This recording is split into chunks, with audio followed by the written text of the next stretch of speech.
காலங்காலமாக இலங்கை தீவில் எங்களை சிறுபான்மைன்னு சொல்லியே பழக்கப்படுத்தியாச்சு. 2029 நாமல் ஜனாதிபதியா வருவேன். புதுசா ஒரு விஷயத்த கட்டமைச்சு கொண்டு வரணும். 2029ஆம் ஆண்டு வரும் ஜனாதிபதி தேர்தலில் நிச்சயமாக நமால் ராஜபக்ச அவர்கள் தான் வெல்லுவார். அதுல எந்த ஒரு மாற்று கருத்தும் இல்லை. அவருக்கு நிகரான ஒரு போட்டி ஒன்றும் இல்லை. அப்படி வரைக 2029 நான் நிக்கிறேன்னா கௌசல்யா நரேந்திரன் நிக்குதா ஆறு நிக்கிறேன்றது எங்களுக்கே தெரியாது. கௌசல்யா நிக்குமான்னு கேட்டா சந்தேகம். அப்படி நின்றாலும் கூட அப்படி போர்ஸ் பண்ணி தான் நிக்க பண்ண வேண்டுமே ஒழிய எனக்கு அதெல்லாம் சந்தேகம். எதிர்கட்சி தலைவரா வர வேண்டிய தேவை நாமலுக்கு இல்லை. ஏனென்றா நாமல் ராஜபக்சவை பொறுத்த வரைக்கும் 2029ஆம் ஆண்டு அவருக்குரிய வாக்குகள் இருக்கிறது.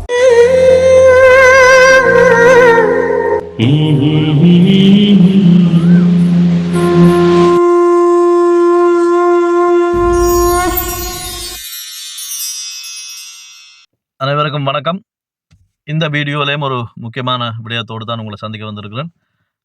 இதில் 2 விஷயத்தை பற்றி நான் கதைக்கணும். ஒன்று, காலங்காலமாக இலங்கை தீவில் எங்களை சிறுபான்மை என்று சொல்லியே பழக்கப்படுத்தியாச்சு. இன்னொரு பக்கம் இப்போ புதுசாக ஒரு விஷயத்தை கட்டமைச்சு கொண்டு வரணும். 2029ஆம் ஆண்டு வரும் ஜனாதிபதி தேர்தலில் நிச்சயமாக நமால் ராஜபக்ச அவர்கள் தான் வெல்லுவார். அதில் எந்த ஒரு மாற்று கருத்தும் இல்லை. அவருக்கு நிகரான ஒரு போட்டி ஒன்றும் இல்லை.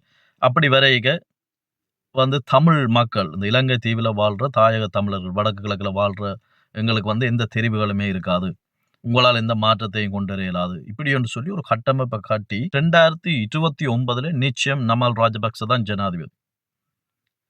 அவ்வாறு ஒரு மனநிலையை தமிழர்கள் மத்தியில் உருவாகி கொண்டிருக்கணும். இது நிறைய பேரால் பேசப்படுது. குறிப்பாக சிங்கள அரசியல்வாதிகளாலும் இன்னும் தமிழ் அரசியல்வாதிகளாலும் கூட பேசப்பட்டு வருகிறது. இதுக்குள்ள நிறைய சூழ்ச்சி இருக்கிறது. நான் உங்களுக்கு ஒன்று சொல்றேன். இதை நான் இலங்கை தேர்தல் ஆணையத்தின் உத்தியோகபூர்வ தகவல்களை வச்சுக்கொண்டு நான் இப்போ திரையில் அதை காண்பிக்கிறேன், நீங்களே பாருங்க. நாங்கள் இந்த தீவில் சிறுபான்மை என்பதே பச்சை பொய் என்றதை நான் உங்களுக்கு நிரூபித்து காட்டுறேன். உத்தியோகபூர்வமான ஆதாரங்களை நான் திரையில் போடுறேன். நீங்களும் நேராக படித்து தெரிஞ்சு கொள்ளலாம். தெரிஞ்சு கொள்வது மட்டும் இல்லாமல் இந்த தகவல்களை நீங்களும் உங்களுக்கு நேரம் இருக்கிற நேரம் இலங்கை தேர்தல் ஆணைக்குழுவின் உத்தியோகபூர்வ இணையதளத்திலோ அல்லது அவர்களை தொடர்பு கொண்டு நீங்கள் இந்த தகவலை உறுதிப்படுத்திக் கொள்ளலாம். கடந்த 5 ஜனாதிபதி தேர்தல்களில் அந்த அதாவது ஜனாதிபதியான ஆனவருக்கும் அவருக்கு பின்னால் இரண்டாவதா வந்தவருக்கும் இடையிலான அந்த வாக்கு எண்ணிக்கையிலும் அதுக்குரிய சதவீத வித்தியாசங்களையும் நான் ஒருக்கா வேகமாக வாசிக்கிறேன். 2005ஆம் ஆண்டு உங்களுக்கு எல்லாருக்கும் தெரியும், இந்த போட்டி மஹிந்த ராஜபக்ச மற்றும் ரணில் விக்ரமசிங்க இடையில இருந்தது. தமிழர்கள் மறக்க முடியாத ஒரு தேர்தல். என்ன, இந்த காலப்பகுதியில் தமிழர்கள் இந்த தேர்தலில் அதிகமாக வாக்களிக்கல, பெரும் புறக்கணிப்பு செய்தினம். நிறைய தமிழர்களுக்கு அது தெரியும் என்ன காரணத்துக்கானே அந்த நேரம் தவிர்த்தேன்னு சொல்லி. அப்போ அன்றைக்கு நடந்த தேர்தலில் மஹிந்த ராஜபக்ச பெற்ற வாக்குகள், இது 2005ஆம் ஆண்டு 50.29%. ரணில் விக்ரமசிங்க அவர்கள் பெற்ற வாக்கு 48.43%. இவர்கள் இருவருக்கும் இடையிலான வித்தியாசத்தை பார்த்தீங்கன்னா 1.8%. இதுதான் வெற்றியாளருக்கும் அடுத்தவருக்கும் இடையில வந்த வித்தியாசம். இதுக்கு பிறகு நீங்க 2010 பார்த்தீங்கன்னா மறுபடியும் மஹிந்த ராஜபக்சவுக்கும் சரத் பொன்சேகாவுக்கும் இடையில் தான் அந்த கடும் போட்டி வருகிறது. அதுல மஹிந்த ராஜபக்ச 57.88%, சரத் பொன்சேகா அவர்கள் 40.15% பெறுகின்றார்கள். இவர்களுக்கு இடையில் காணப்பட்ட சதவீத வித்தியாசம் 17.73%. அதற்கு பிறகு 2015 மைத்ரிபால சிறிசேனவுக்கும் மஹிந்த ராஜபக்சவுக்கும் போட்டி வருகிறது. அந்த இடத்திலே மைத்ரிபால சிறிசேன அவர்கள் 50.28%, மஹிந்த ராஜபக்ச அவர்கள் 47.58% பெறுகிறார். இந்த இருவருக்கும் இடையிலான வித்தியாசத்தை பார்த்தீங்கன்னா 3.70%. சரியா? அதுக்கு பிறகு 2019 கோத்தபாய ராஜபக்சவுக்கும் சஜித் பிரேமதாச அவர்களுக்கும் இடையில் அந்த போட்டி வருகிறது. அந்த இடத்தில் இவர்களுக்கு இடையில காணப்பட்ட வாக்கு வீதம் கோத்தபாய 52.25%, சஜித் பிரேமதாச அவர்கள் 41.99% பெற்றுக்கொள்கின்றார்கள். இவர்களுக்கு இடையில் இருந்த வித்தியாசம் 10.26%. 2024 மிக அண்மையில் கடந்த இந்த 2 வருஷத்துக்கு முதல் நடந்த தேர்தல் அனுரகுமார் திசாநாயக்க அவர்களுக்கும் மரியாதைக்குரிய இந்நாள் ஜனாதிபதி அவர்களுக்கும் சஜித் பிரேமதாஸ் அவர்களுக்கும் இடையில் தான் இந்த போட்டி வருகிறது. இது இந்த முதல் வாக்கெடுப்பு எண்ணிக்கை அனுரகுமார் திசாநாயக்க அவர்களுக்கு 42.31 என்ற வாக்கு வீதமும், சஜித் பிரேமதாஸ் அவர்களுக்கு 32.76 9.76 என்ற வீதமும் பெறுகின்றனர். இந்த வாக்கு வித்தியாசம் 9.55 என்ற வித்தியாசத்தில் இருக்குது. இதுக்கு பிறகு 2வது விருப்பத்துக்குரிய வாக்கு எண்ணித்தான் அந்த இடத்துல 55 வீதத்தை வந்து அனுரகுமார திசாநாயக்க பெற்று ஜனாதிபதி ஆனார்.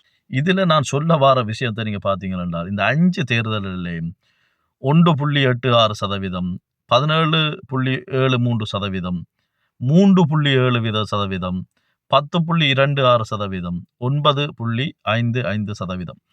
கிட்டமுட்ட நீங்க பார்த்தீங்கள் என்றால் இந்த 1, 2, 3 குறைந்த சதவீதங்களுக்கு இடையில தான் ஒருத்தர் ஜனாதிபதியாகவும் ஒருத்தர் தோற்கிற நிலைக்கும் தள்ளப்படுகிறார். இதை நான் இவ்வளவு நேரம் மூச்சு பிடிச்சு வாசிச்சதுக்குரிய காரணம் இப்போ உங்களுக்கு விளங்கி இருக்கும். ஒரு ஜனாதிபதி ஆகிறவருக்கும் தோக்குறவருக்கு அடுத்த நிலையில் தோக்குறவருக்கும் இடையில் உள்ள வாக்கு சதவீதம் மிக சொற்பமாக இருக்கிறது.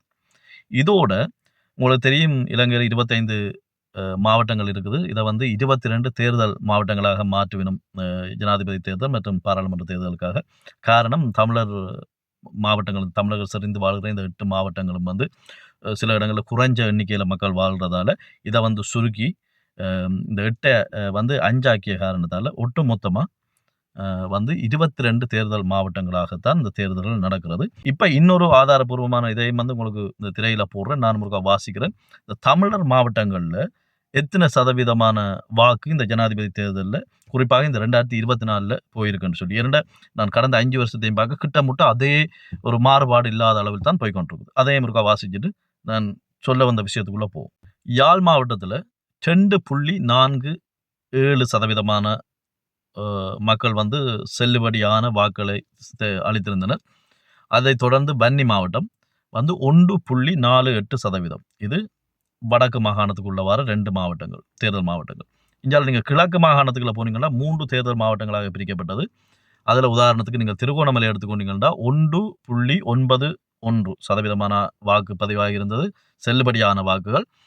2வதாக நீங்கள் அம்பாறை மாவட்டத்தை பார்த்தீங்கன்னு சொல்லி சொன்னால் அங்கே வந்து 3.31 என்ற சதவீதத்தில் பதிவாகி இருந்தது. அதுக்கு பிறகு நீங்கள் மட்டக்களப்பை பார்த்தீங்கன்னா 2.63 வீதம். ஒட்டுமொத்தமாக வடக்கு மற்றும் கிழக்கு தமிழர்கள் செறிந்து வாழ்கிற இந்த 2 மாகாணங்களிலும் வந்து ஒட்டுமொத்தமாக செல்லுபடியான வாக்களின் சதவீதம் வந்து 11.80 வீதம், 11.8 வீதம். இது செல்லுபடியான வாக்கு. இப்போ உங்களுக்கு விளங்கும் இந்த வடக்கு கிழக்குலேருந்து எத்தனை சதவீத வாக்கு ஒரு ஜனாதிபதி தேர்தலில் போயிருக்குது.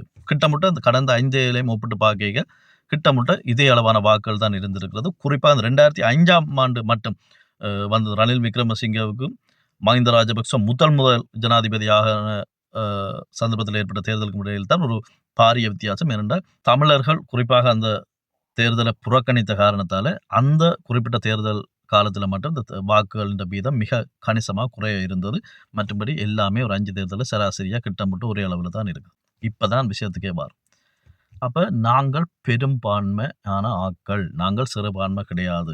ஏனென்று சொல்லி சொன்னால் இந்த இலங்கை தீவில் நாங்கள் ஒரு குறைஞ்ச எண்ணிக்கையில் இருந்தால் கூட வெற்றி தோல்வியை நிர்ணயிக்கிற அந்த அதிகாரமும் அந்த சக்தியும் எங்கள்கிட்ட தான் இருக்குது.